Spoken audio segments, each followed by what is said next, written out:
Hoje eu quero falar sobre armamento ou desarmamento no Brasil. Pois bem, antes de falar sobre isso, eu quero contar uma história que o meu avô, quando eu era criança, me contava muito. Então, essa história que o meu avô me contava era muito interessante, porque ele falava de um homem que tentava colocar um jumento dentro de um celeiro. Primeiro, o homem puxava o jumento, e cada vez que ele puxava o jumento dava 2 passos para trás. Então, o homem teve a brilhante ideia de colocar o jumento de costas para o celeiro. E aí puxava. E cada vez que ele puxava, o jumento dava um passo para trás até entrar no celeiro sem perceber. Bem, a discussão sobre armamento e desarmamento no Brasil ela se tornou muito forte após 2003, com a sanção do Estatuto do Desarmamento pelo presidente Luiz Inácio Lula da Silva. Interessantíssimo isso. E aí começa a primeira mentira de tudo isso. O armamento no Brasil está regulamentado desde 1603 com as organizações filipinas. Depois, em 1830, foi novamente regulamentado no Código Penal do Império. E continuou sendo regulamentado e proibido em alguns casos por muitos e muitos anos, até que na ditadura militar o Exército assumiu o controle das armas de fogo no Brasil e aí começou a monitorar quem tinha e quem não tinha. E para que finalidade tinha? Por quê? Porque nós vivíamos a iminência de uma guerra civil. Tanto a direita quanto a esquerda estavam armadas. Então, essa é a primeira mentira.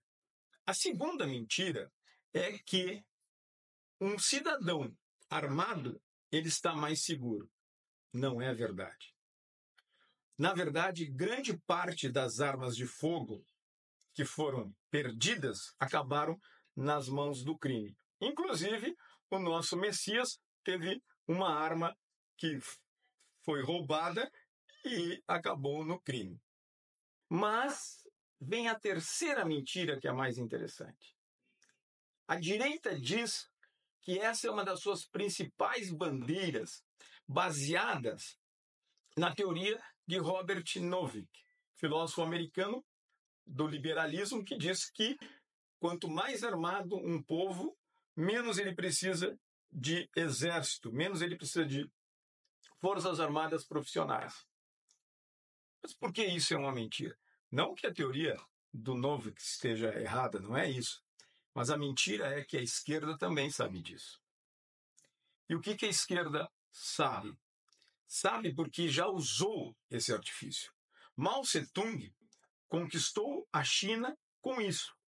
Ele percebeu que os camponeses chineses não tinham armas, não tinham defesas. E aí ele começou a armar os camponeses, porque a China era um grande país agrícola. E aí ele teve a maioria das pessoas armadas. Consequentemente, ele fez a grande marcha e a grande revolução comunista que perdura até hoje. Comunista não, capitalista de Estado, é outra coisa. Num outro momento a gente vai falar sobre isso. A esquerda sabe. E a esquerda também conhece Nozick. E aí ela usa dessas artimanhas, dessa mentira, para fazer o quê? Colocar o jumentinho no celeiro. Então, jumentinho, pensa bem, pensa muito bem quando você falar de armamento.